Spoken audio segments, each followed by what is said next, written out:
আসো, তোমাকে কোরআন সহজ পথ ধরে জান্নাতের দিকে নিয়ে যাবে। পারবেন তো ইনশাআল্লাহ? কোরআন মানতে পারবেন তো ইনশাআল্লাহ? আল্লাহ পাক কোরআন মানার তৌফিক দান করুক। লিল্লাহি তাকবীর, আরো জোরে লিল্লাহি তাকবীর। 5 নম্বরে আল্লাহ পাক বললেন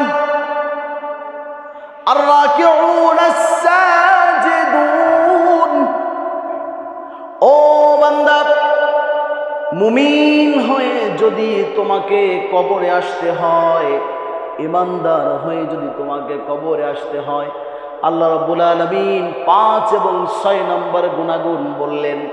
এই কপালটা বানাইছে কে? আল্লাহ। আরো জোরে বলো, কে বানাইছে? আল্লাহ। এই বডিটা কে তৈরি করেছে? আল্লাহ। আল্লাহ রাব্বুল আলামিন বললেন বান্দা, এমনকি নবীও বলেছেন, সাহাবীরা নবীকে বললেন, ও নবী, একটু অনুমতি দেন, আপনাকে একটা সিজদা দেই। কি বললেন? নবীরে সাহাবীরা সিজদা দিবে। আল্লাহর নবী বললেন, উম্মত সাহাবীরা রে, না না না, এই সিজদার মালিক আমি না।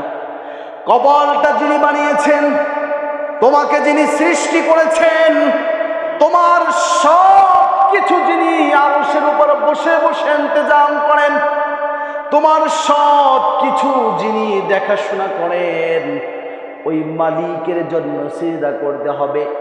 ওই মালিক ব্যতীত তুমি কোনো বাবার নামে, খাজার নামে, মাজারে গিয়ে, কবরে গিয়ে, পাগলের সামনে গিয়ে, কোথাও তোমার মাথাকে অবনত করার জন্য যে মালিক নিষেধ করেছেন তিনি হলেন, চিৎকার করে বলো। এই জন্য সিজদা করবে একজনকে তিনি, রুকু করবে একজনকে তিনি। পারবেন তো ইনশাআল্লাহ?